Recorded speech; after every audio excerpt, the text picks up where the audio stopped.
All right, my English teacher friends, welcome to yet another writing workshop with Kristian Kuhn, also known as the Bob Ross of composition.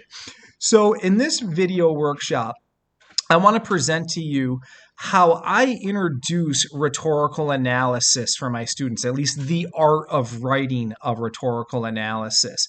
So in my district, it's very diverse. We have 79 countries represented at last count.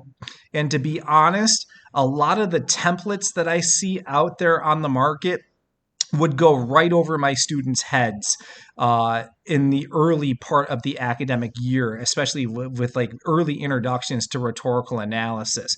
So if you are in a similar boat as me, I want to show you a very easy way to get kids to perform rhetorical analysis. I call this my Skittles Heuristic. So what you're going to need to do is just buy a big bag of Skittles. One bag will do for a class of like 30. And what students are going to do is use Skittles to put the heuristic together. And basically, I'm using the word heuristic instead of template because templates tend to have a lot of sentence stems. You give the kids, you equip the kids with a lot of verbiage. And in a heuristic, I'm just giving them a method. I'm giving them a scaffold. I'm not giving them any words whatsoever. I don't believe in that. I don't think it's a good practice to front load it that much. It tends to be a little too paint by number for my liking. So a heuristic is just a method. It's a training wheel. It's a scaffold. So in this writing workshop, I'm going to deconstruct how to write FRQ 2 from the 2023 exam, which featured Rita Dove's commencement speech. So before I tackle anything, let's look at the prompt. So it says, on May 21st, 2016, the poet Rita Dove delivered a commencement address to graduating students at the University of Virginia at Charlottesville, where she was a professor of English at the time. Dove received a Pulitzer Prize for her poetry and served as the United States Poet Laureate from 1993 to 1995. She also writes in a variety of genres, including fiction and drama. The following is an excerpt from her speech. Read the passage carefully. Write an essay that analyzes the rhetorical choices Dove makes to convey her message about what she wishes for her audience of graduating students. And that's just common fare college board of rhetorical analysis prompt. There's nothing special. There's no trickeration to that at all. So we give the kids this prompt and they immediately ask themselves the following question, right? It's just intuitive. So how do I write the introductory paragraph? With my heuristics, my students have two choices. They can either declare or invert the thesis. But here's the kicker. To keep things really, really simple, especially in the beginning of the year, I break it down to one option. We're going to declare the thesis. But before I show you any exemplars or models, I want to bring up a little philosophical point. I'm always spouting this, my little adage. You got to Bob Ross your instruction. Here's what I mean by that. Right now at the stage of the essay, the student has a blank screen or a blank sheet of paper of them. It's akin to a blank canvas. Bob Ross always got to his own canvas and easel. And as teachers of composition, I want teachers to get to their easel, their canvas, and paint with and for your students. So be the expert writer in the classroom, a la Bob Ross, and show your kids how to do it. Bob Ross, funny enough, used heuristics as well. He used something called the wet on wet technique. And every single time my students write, especially in the AP language classroom, they are either going to declare or invert, and then all body paragraphs proceed syllogistically. All right, here's the kicker though. There's kind of a cheat code in that prompt. Implicit in rhetorical analysis prompts and literary analysis prompts are two questions, right? If we parcel through that language. The first is, what is the author's intent? And the second question is, how does the author construct meaning? Now, here's a further kicker for you. As soon as the student answers the question, how does the author construct meaning? Ka-ching, they have themselves a thesis statement. So I use something called the 3+1 method in the declarative thesis. Student is going to take 3 sentences to answer the question. How does the author construct meaning? In these are the 3 sentences where they're going to use the terms, the devices, the techniques. Authorial intent is just the exigence, the universal truth, right? The universal theme of the commencement address. So let's break that down graphically, visually. So you're going to begin with the thesis, right? How does the author construct meaning? And then context, background, right? A little bit of the authorial intent. And then there's a couple of other things that go into this. You got to be talking about tier 2 level vocabulary because it's an academic paper. So by tier 2, I'm just talking about your average run-of-the-mill SAT level caliber words. You don't want to overkill it, but rhetorical analysis tends to be one of the geekier expository modes. So I want the vocab up, and then sentence constructs. I run a nuance academy with my students, and you may have seen my videos on this where we read Strunk and White's Write It Right, and they have something called rule number 18, which espouses the idea that there's 12 different ways to write a single sentence. So I'm trying to get my students to write with greater pizzazz, flair, voice, rhythm, flow, go for the sophistication point. So I really want them to focus on their sentence constructs to achieve those things. And then the last thing, it's got to be 4 sentences long, no more, no less. So if we break this down, let's break it down to its basic elements. 3+1. 3, how does the author construct meaning? 1, what is the author's intent? So let's take a look at this, right? And the thesis is going to basically be the overarching rainbow for my Skittles analogy, for the Skittles heuristic. We'll get to the Skittles in the body paragraph. So you really have to read the text properly, ascertain its meaning, and kind of whittle it down to its essence. So look how this works here, the 3+1. So my students typically start with the most germane, relevant terms, devices, techniques that they see in there. And I don't want the introduction to be a dumping ground for all the terms, devices, techniques that they can find in the piece. I like them to isolate 3. All right. And if it's really, really loaded, then to go with a 4th. But look what my students are doing here. Primarily through anecdote and enumeration. So do you see you lead with the terms right out of the gate? Dove chooses to go the route of the poet in the guise of a nightingale instead of a hardline advice giver in her commencement address to UVC.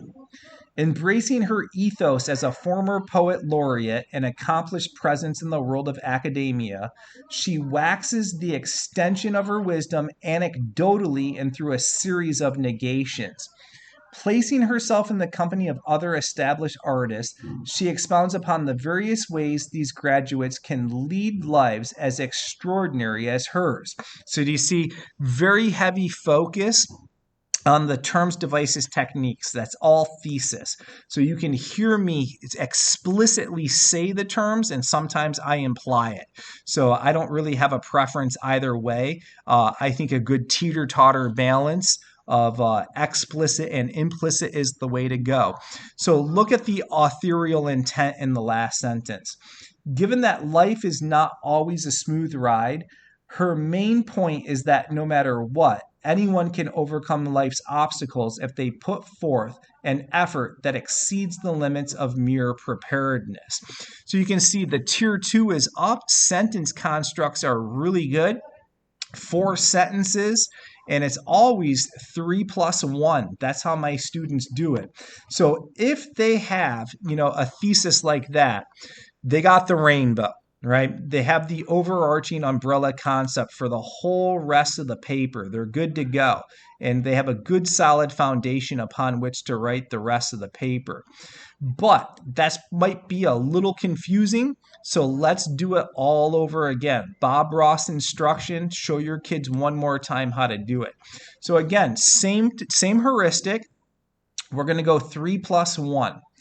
From the vantage point of a long list of accomplishments, everything from being a former poet laureate to an esteemed White House guest, Dove decides it best to not dispense a tepid listing of life advice, but to instead gift the graduates of UVC with other sweet sounds. Chiefly through anecdote, she enumerates all of her wishes for these young graduates as they embark upon life's journey. Aligning herself with other accomplished artists, she implores her audience to hone in on the preparedness as they face inevitable ups and downs of life. Much like herself, if these graduates embrace the tenets of her wishes, they too can overcome anything and lead lives of remarkable quality. All right. So again, vocab up without overdoing it, right? The idea is not to have a dictionary dumping ground. Like the idea is, using $1 million words is not the equivalent of good writing, but it does need to be academic sounding in nature. 4 sentences, 3 sentences that focus on the construction of meaning, and 1 sentence for the authorial intent. So one of the things you're seeing here is in a heuristic, you don't give kids any sentence stems whatsoever. So we really have to teach them how to read carefully to ascertain meaning. And that's the cool thing about using heuristics is once my students learn this 3 plus 1 system, I can spend a lot of time reading with them because I think that's ultimately the Achilles heel for rhetorical analysis. Students don't read enough and have exposure to, commencement speeches and articles and addresses and political, dictums and things of that nature. So let's do this one more time. I'll show you one more declarative thesis.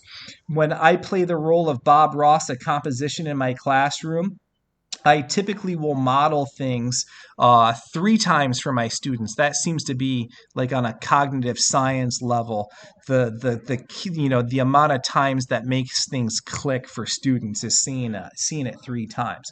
So again, we're going to go 3 plus 1. Listen for the terms, the devices, techniques in the first 3 sentences. Last sentence is all about author's intent.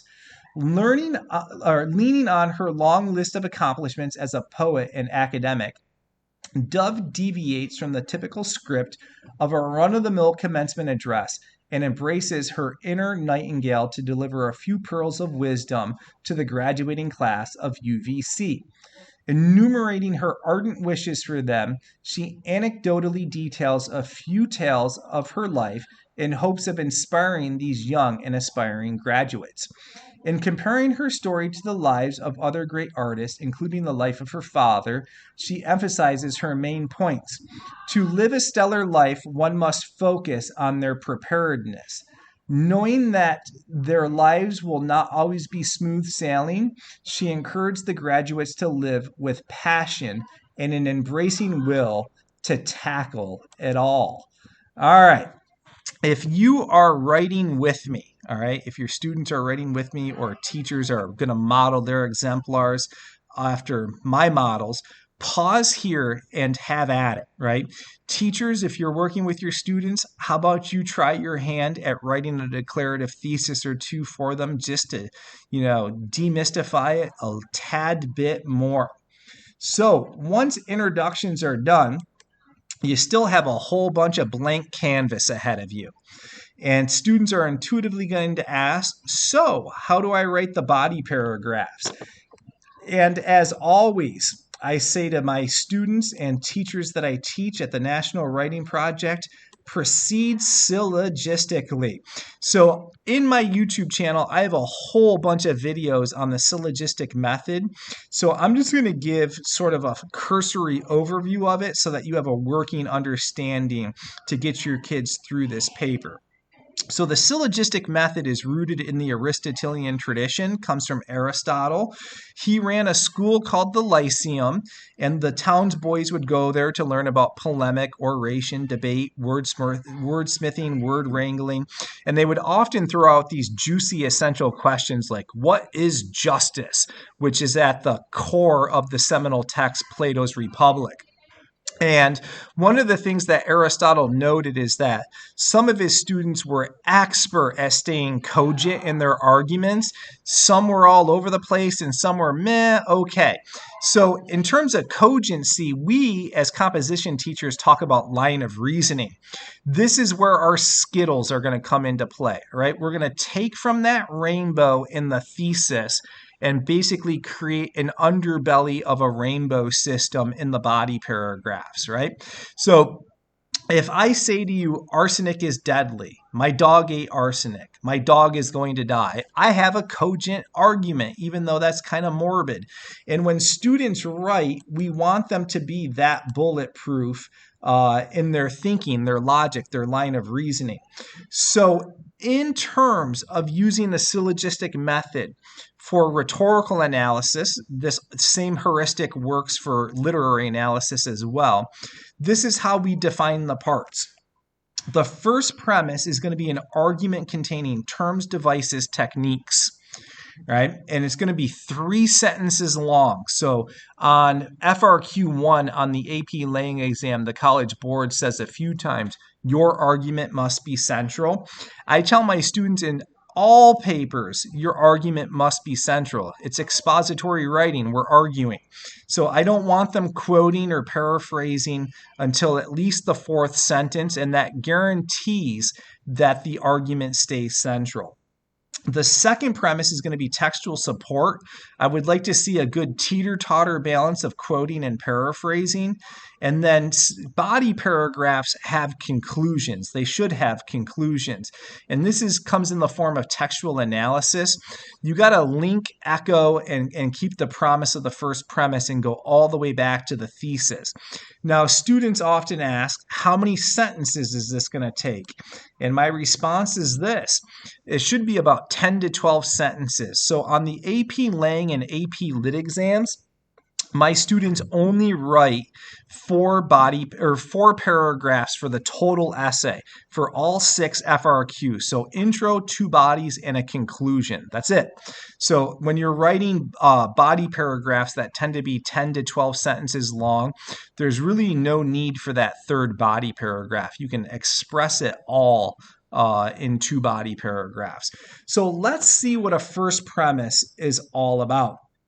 And I have 1 sentence stem. It's not even a full sentence, but it's 1 stem to help kids stay organized. Oftentimes in the body paragraph, students say, "Where do I start, Mr. Kuhn?" And I say, "Start where the author starts." So a simple transition like this, right from the onset, comma, right? It cues the reader into knowing that you have like a method, a madness, some kind of calculative way to proceed through your analysis that's going to be nice and organized. So it's a little gimmick, little training wheel to ensure that students' line of reasoning stays intact. This is where the Skittles are going to come into play. So look at this. Right from the onset, Dove immerses her accomplished persona right into the central spotlight of her address. With a slight twist of humor, she decides to follow the dictates of her inner poet and break from the cliché and predictable nature of the typical commencement address. As a preeminent literary figure, she finds it best to fictionalize her intent and bestow wishes instead of empty advice. So you can see that I have a red, yellow, and green Skittle. First premise, as I said, is 3 sentences long. I really like it when my students can multitask a first premise. Oftentimes, students will do 1 paragraph diction, 1 paragraph ethos, 1 paragraph pathos, and it's way too plotting. You definitely are going to preclude yourself from getting the sophistication point writing that way. I like it when my students can see the cohesion of a passage and see where the bit parts tie into the larger part. So by saying persona, we got ethos, and that's going to be the red Skittle. You also got in here her authorial intent and, tad bit of ethos and logos in here. So red, yellow, and green.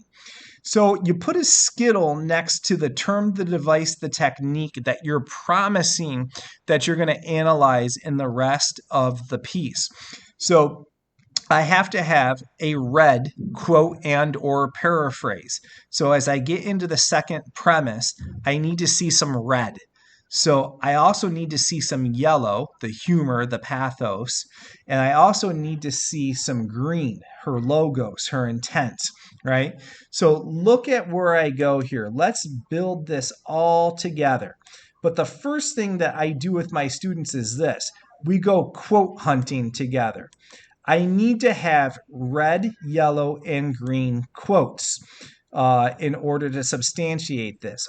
Or paraphrases work as well, but early in the year, I want them to be really, really good with their quote selection. And ultimately, it comes down to this. Line of reasoning is simply the promise of the first premise. I promised my dear reader that I would talk about those three things. So I need to have red, yellow, and green in my second premise. So look where it goes.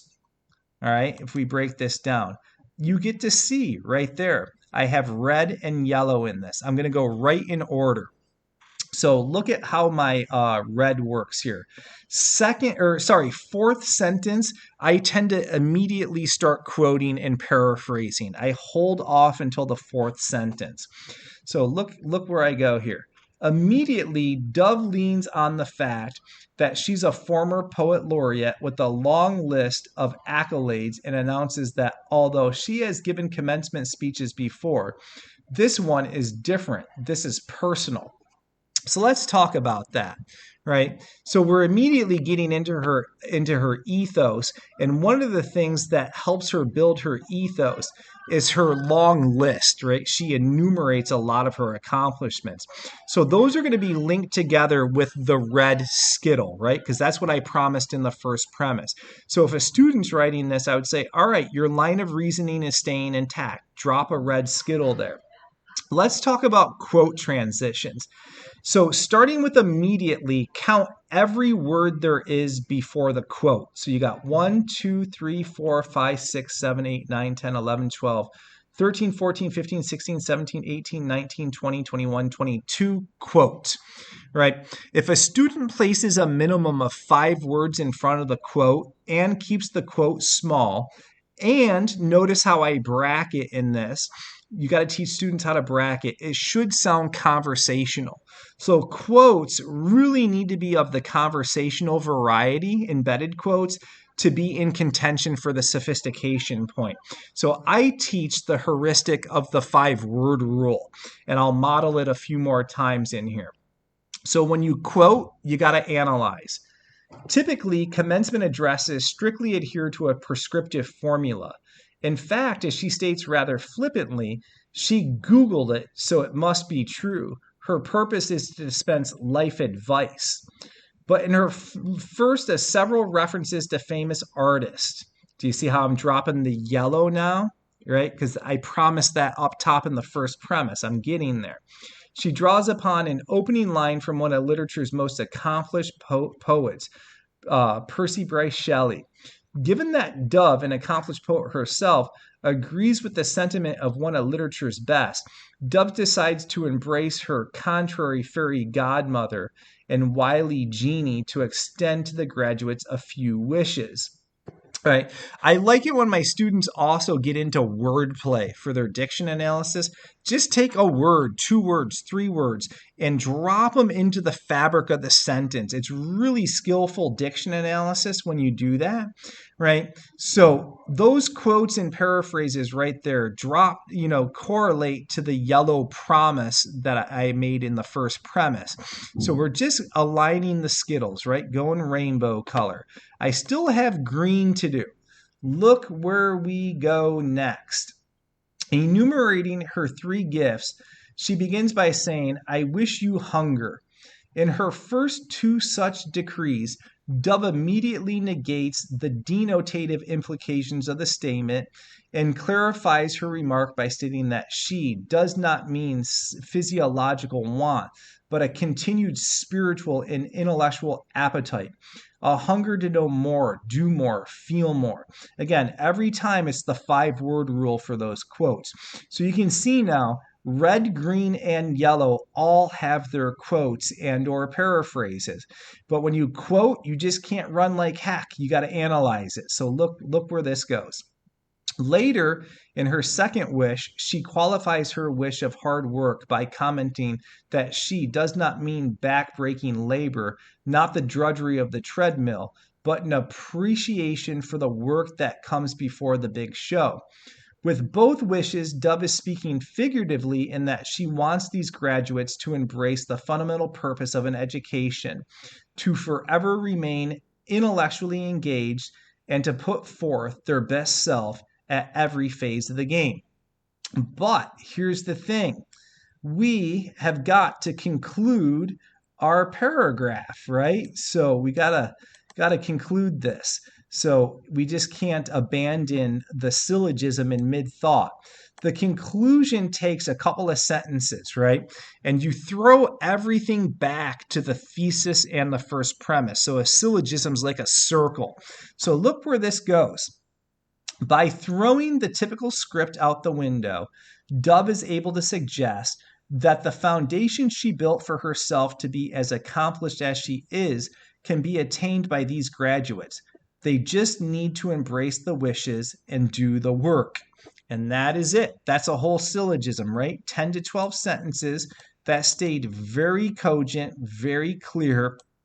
And it's like, arsenic is deadly. My dog ate arsenic. My dog is going to die. We want kids to be that bulletproof and computative in their writing, that methodical. And this Skittles trick does a nice job of keeping the kids to get them to keep the promise of their first premise and to quote with deliberation, paraphrase with deliberation, use that 5-word rule, and rip a good body paragraph. So if, again, you're painting with me, pause here, have your students draft a first premise, look over their shoulder, make sure they're doing it correctly, maybe get a peer editing going, and then go quote hunting, and then bang out the whole rest of it. All right, we got ourselves a question. What do I do next? You bust out another syllogism. It's that easy, my friends. And you still have the middle of the commencement speech and the bottom. So we only got through about half of the commencement address. So what we do is just change up the terms, devices, techniques for that first premise, change the quotes. We're going 3-sentence first premise yet again, 5-word rule for the quotes, and change up the color of the rainbow if need be, right? So if you talk about pathos with a blue Skittle in that first premise, you need blue quotes and or paraphrases. If you talk about enumeration or some syntactical twist with a yellow Skittle, then you need quotes and or paraphrases to correlate to that yellow. So it's a real easy way to keep your line of reasoning intact from start to finish. So let's talk about wrapping the essay up. All right, one of the things my students do is some sentence stems. And we got some favorite runs. We have a poster in my room. And one that it's kind of colloquial, it's kind of hip, I like it, is the following sentence stem. When one boils down all the possible pearls of wisdom, when we're dealing with speeches and things of that nature, this seems to be a favorite sentence stem for kids. So when one boils down all the possible pearls of wisdom, when someone's opining something in a speech, this works well. One could bestow upon a graduating class. Dove's wish list offers a unique twist. If the soul stays hungry, prepares without relent, and embraces the rocky times, life can be a very special journey. Having lived by the rules of these wishes, Dove is a perfect case in point to verify the truth of her statements. And in the end, I always liken it to like a fireworks display. The grand finale, right? It's the main aha, right? Again, articulate the exigence and rock and roll with that. So let's try it again. So you can get your students to draw up some conclusion paragraphs with some of the following sentence stems. I like these. Simply said, evidentially, In no other words, when it is all said and done, at the end of the day. So I have a poster just like this in my classroom, and my students tend to use these, and we add to them throughout the academic year. Just some stems to get them unstuck. Ultimately, my kids will kick the training wheels off and remove the scaffolds and get rid of these because I think they're a little gimmicky, but for the beginning of the year and as they learn how to write killer conclusions, I don't mind it at all. So, all right. Happy teaching, happy writing, be well. If you need to contact me for any reason or just want to shoot me an email, my address is teachingwritingcoach@gmail.com. I have a website that has a wealth of information on it. You can go explore that, teachinghowtowrite.com. Most of you know I'm a lead teacher for NWP. I'm going to be presenting for NCTE as well. So there's some information on there about upcoming webinars, events, and some classes that I'm offering with the National Writing Project. So be well. I hope this